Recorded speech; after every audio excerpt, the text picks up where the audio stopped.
नमस्कार मित्रांनो, आज आपण पाहणार आहोत एम-ए-पी-एस क्लेममध्ये इस्टॅब्लिशमेंट असो किंवा आर-ओ असेल, जे आपल्याला अप्रूव्हल देत नाही, ते कशा पद्धतीने देणार आहेत या डिटेल्स विषयी. त्यासोबतच एम-ए-पी-एस बाबतचे डिटेल्स माहिती मी याच व्हिडिओमध्ये तुम्हाला सांगणार आहे. म्हणून व्हिडिओ शेवटपर्यंत पहा, जेणेकरून तुम्हाला याची संपूर्ण डिटेल्स माहिती मिळेल. चला तर मग व्हिडिओ स्टार्ट करूया.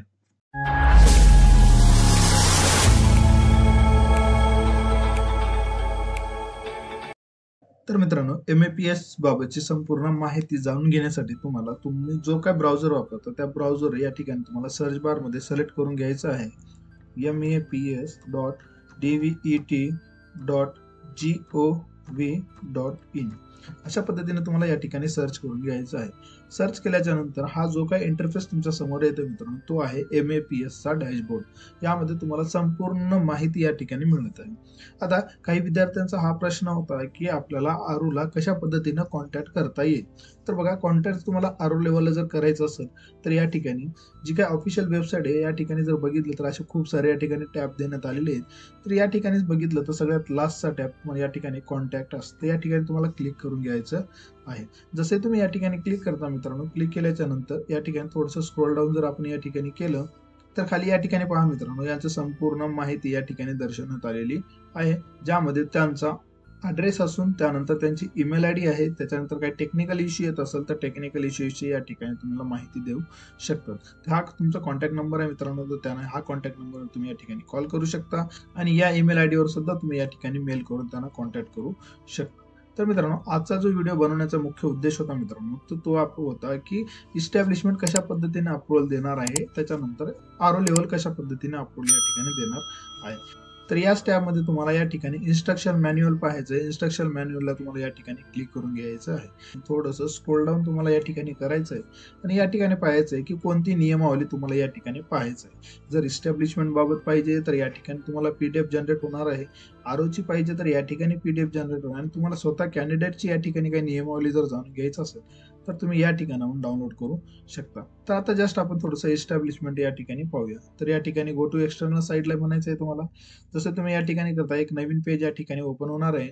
यामध्ये जर बघितलं तर बघा, संपूर्ण इस्टॅब्लिशमेंट इन्स्ट्रक्शन मॅन्युअल या ठिकाणी देण्यात आले आहे की कशा पद्धतीने ते या ठिकाणी लॉग इन होऊन तुमचं क्लेमला अप्रूव्हल देणार आहे. तर या ठिकाणी बघा, थोडंसं स्क्रोल डाऊन केलं तर हा होम पेज आहे मित्रांनो. होम पेजला जर जसे गेलं तुम्ही या संपूर्ण एम-ए-पी-एस क्लेमची माहिती तुम्हाला या ठिकाणी देणार आहे. जसं की या ठिकाणी होम डीबीटीचा पेज येणार आहे. त्याच्यामध्ये संपूर्ण एम-ए-पी-एस ची जी काही माहिती आहे ती या ठिकाणी मिळणार आहे. एम-ए-पी-एस पोर्टल आहे, डीबीटी स्टेटस दिसणार आहे त्या ठिकाणी, न्यू रजिस्ट्रेशन आणि ईमेल आणि फोन नंबर अशा पद्धतीने या ठिकाणी संपूर्ण माहिती देणार आहे. बघा, आता या ठिकाणी पर्पज ऑफ पोर्टल म्हणजे हा पोर्टल बनवण्याचा काय उद्देश आहे या ठिकाणी त्यांनी सर्व दाखवलेले आहे. आता आपल्याला पाहायचं आहे की क्लेम ज्यावेळेस येतात तर क्लेम कशा पद्धतीने त्यांनी अप्रूव्हल करायचं पाहिजे. या ठिकाणी स्वतः ते रजिस्टर होऊन त्याचा रजिस्ट्रेशन नंबर आणि पासवर्ड या ठिकाणी ते जनरेट करू शकतात. त्याच्या संपूर्ण डिटेल्स माहिती याच PDF मध्ये त्यांना देण्यात आलेली आहे. जसे तुम्ही या ठिकाणी बघता, हा इस्टॅब्लिशमेंटचा डॅशबोर्ड आहे मित्रांनो. तर यामध्ये सुरुवातीला बघितलं तर रजिस्ट्रेशन नंबर असणार आहे, त्यांचा जो इस्टॅब्लिशमेंट आहे तो त्या ठिकाणी समोर जर बघितलं त्या इस्टॅब्लिशमेंटचं नाव राहणार आहे. त्याच्यानंतर त्याचा ॲड्रेस, त्याच्यानंतर ते इस्टॅब्लिशमेंट टाईप म्हणजे त्या कंपनीची संपूर्ण डिटेल्स या ठिकाणी येणार आहे. आता हे जे पाहतो मित्रांनो, आपण इस्टॅब्लिशमेंट विषयी पाहतो ना की कॅन्डिडेट विषयी पाहतो. तर त्या इस्टॅब्लिशमेंटची संपूर्ण डिटेल्स या ठिकाणी आल्याच्या नंतर त्यांना या ठिकाणी एकदा अपडेट करून घ्यायचं आहे. त्यानंतर जसं आपण थोडंसं स्क्रोल डाऊन करतो मित्रांनो, स्क्रोल डाऊन केल्याच्या नंतर त्याची संपूर्ण माहिती या ठिकाणी देण्यात आलेली आहे. BTRI अंडर या ठिकाणी काय येणार आहे ते संपूर्ण माहिती या ठिकाणी देण्यात आलेली आहे. आता या ठिकाणी बघा, dashboard and update establishment details अशा पद्धतीने या ठिकाणी आलेली आहे. या ठिकाणाहून तुम्ही ते संपूर्ण माहिती अपडेट करून घेऊ शकता. हा जो लॉगिन आहे मित्रांनो, तो लॉगिन आहे मित्रांनो ह्या आपला इस्टॅब्लिशमेंटचा म्हणजे आपला कंपनीचा इस्टॅब्लिशमेंट. खूप साऱ्या विद्यार्थ्यांना प्रश्न आहे की इस्टॅब्लिशमेंट बनता आपण इस्टॅब्लिशमेंटमध्ये, हे इस्टॅब्लिशमेंट आहे तरी काय? तुम्ही ज्या ठिकाणी कंपनीमध्ये काम केलेलं आहे त्यालाच काम म्हणलेलं आहे या ठिकाणी इस्टॅब्लिशमेंट. यामध्ये संपूर्ण माहिती या ठिकाणी दिलेली आहे. त्याच्यानंतर बघा, या ठिकाणी अप्रेंटिस रजिस्ट्रेशन, क्लेम जनरेशन. आता जे तुम्ही या ठिकाणी क्लेम करता मित्रांनो, ते क्लेम यांच्याकडे आलेलं आहे. मग त्या क्लेमला कशा पद्धतीनं अप्रुव्हल द्यायचं याचं इन्स्ट्रक्शन मॅन्युअल या ठिकाणी आलेले. जसे की तुमचा जो काही क्लेम नंबर आहे तो क्लेम नंबर या ठिकाणी दिसणार आहे. अप्रेंटिसशिप रजिस्ट्रेशन नंबर, तुमची संपूर्ण डिटेल्स, तुम्ही जो काही डॉक्युमेंट अपलोड करता मित्रांनो ते या ठिकाणी दिसणार आहे. आता या ठिकाणी त्यांना फक्त हे जे ऍक्शन बटन दिसते मित्रांनो, त्या ऍक्शन बटनला काय करायचंय, त्यांना पाहायचंय. म्हणजे ऍक्शन मध्ये जर तुम्ही या ठिकाणी त्यांनी ऍक्सेप्ट करणार आहेत का रिजेक्ट करणार आहेत अशा पद्धतीनं. जे तुम्ही डोमासाईल सर्टिफिकेट अपलोड करता ते या ठिकाणी तुम्ही चेक करू शकतात. कॉन्ट्रॅक्ट फॉर्म तुमचा या ठिकाणाहून ते चेक करू शकतात आणि बँक स्टेटमेंट ते या ठिकाणाहून चेक करू शकतात. आणि या ठिकाणी कमेंटमध्ये त्यांना करायचंय फॉर्म ओके आहे का रिजेक्ट आहे.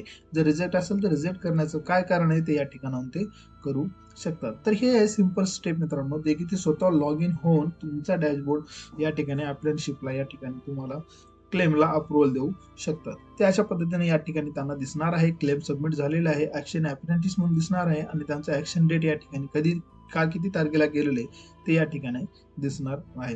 यामध्ये संपूर्ण इन्स्ट्रक्शन मॅन्युअल आहेत मित्रांनो, कशा पद्धतीनं प्रत्येक टॅबचं एक जसं की ट्रेड आहे तर ट्रेड कशा, अप्रेंटिसशिप इन डेट आणि ट्रेनिंग डेट काय आहे, कॅटेगरी सब कॅटेगरी काय, डोमेसाईल सर्टिफिकेट काय, बेनिफिट्स अँड नॅप्स, हे सगळे माहिती त्यांना देण्यात आलेली आहे मित्रांनो. आता जे कंपनी तुम्हाला सांगते की आम्हाला याच्याबद्दल काही माहित नाही, तर हा PDF त्यांना सेंड करू शकता मित्रांनो, जेणेकरून तुम्हाला त्यांना ही माहिती मिळेल. मित्रांनो याविषयी मी ऑलरेडी एक व्हिडिओ बनवला आहे मित्रांनो, डाउनलोड प्रोसेस कशा पद्धतीची आहे, तेव्हाही सुद्धा खूप विद्यार्थ्यांनी कमेंट केला होता आणि आजही मला अजून सारे कमेंट येत आहेत की सर इस्टॅब्लिशमेंटला काही माहित नाही किंवा जाणून बुजून इस्टॅब्लिशमेंट करत नाही, मग अशा वेळेस काय करायला पाहिजे. तर हा व्हिडिओ तुम्ही त्यांच्यापर्यंत पाठवू शकता किंवा मग हा जो काय PDF डाउनलोड करायची प्रोसेस आहे मित्रांनो ते डाउनलोड करून तुम्ही त्यांना देऊ शकता. हे होतं मित्रांनो इस्टॅब्लिशमेंट विषयी, कारण की याच्याबद्दल संपूर्ण डिटेल्स माहिती या ठिकाणी देण्यात आलेली आहे. त्यानंतर जर आपण या ठिकाणी बघितलं मित्रांनो आरो मॅन्युअल, तर आरो कशा पद्धतीचं तुमच्या क्लेमला अप्रुव्हल करेल याची माहिती या अशाच पद्धतीने या ठिकाणी देण्यात आलेली आहे. तर तेही तुम्ही या ठिकाणी त्यांना शेअर करू शकता. हा बघा आरो इन्स्ट्रक्शन मॅन्युअल या ठिकाणी देण्यात आलेले आहे.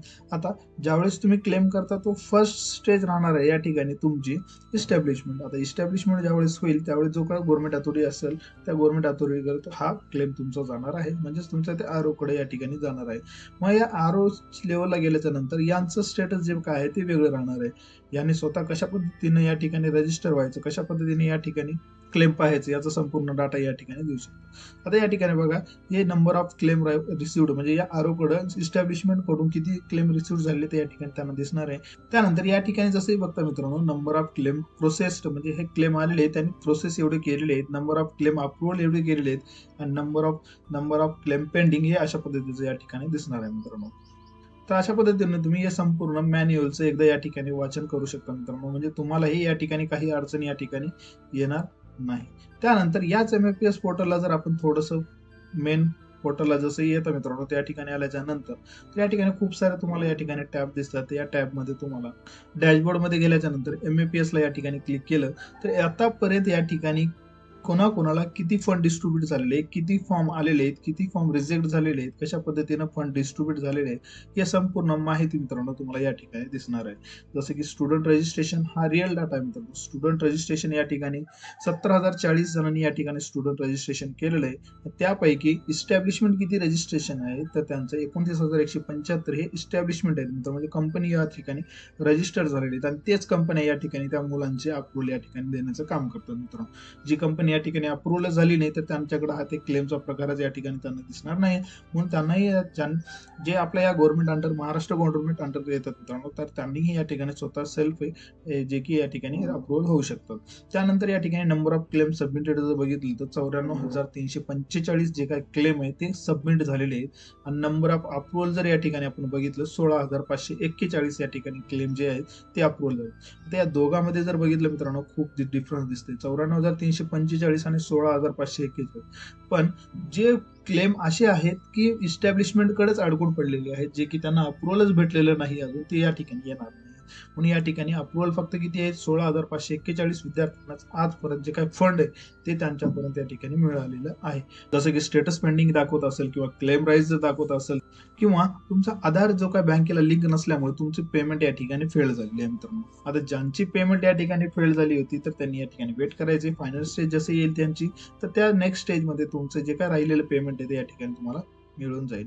यानंतर जर बघितलं आपण जे टॉप ट्रेड या ठिकाणी किती आहे, जे की या ठिकाणी नंबर ऑफ क्लेम या ठिकाणी केलेले आहेत, तर हा मित्रांनो इलेक्ट्रिशियन ट्रेड आहे, त्यानंतर 2 नंबरला फिटर ट्रेड आहे, वायरमॅन आहे, त्याच्यानंतर मेकॅनिक मोटर ट्रेड आहे आणि त्याच्यानंतर कोपा कम्प्युटर ऑपरेटर आणि प्रोग्रामिंग, हे 5 टॉप ट्रेड आहेत मित्रांनो, जे की या ठिकाणी क्लेमला केलेले आहेत. आणि बॉटम ट्रेडला जर या ठिकाणी बघितलं मित्रांनो, तर अशा प्रकारे या ठिकाणी 5 ट्रेड या ठिकाणी दाखवण्यात आलेले आहे. तर मित्रांनो हे होतं MAPS क्लेम बद्दल थोडीशी माहिती, ज्याच्यामध्ये तुम्हाला नक्कीच या MAPS क्लेम बद्दल या ठिकाणी नक्कीच माहिती मिळणार आहे. तर मित्रांनो या MAPS क्लेम बद्दल तुम्हाला अजून काही माहिती हवी असल्यास तर मला कमेंटद्वारे कळू शकता. तुम्ही जर चॅनलवर नवीन असाल तर चॅनलला सबस्क्राईब करून बेल आयकॉनला क्लिक करायला विसरू नका, कारण की मी असेच ITI विद्यार्थ्यांपर्यंत नवीन नवीन नोटिफिकेशन तुमच्यापर्यंत पोहोचवत असतो. तर भेटूया पुढच्या व्हिडिओमध्ये, तोपर्यंत नमस्कार.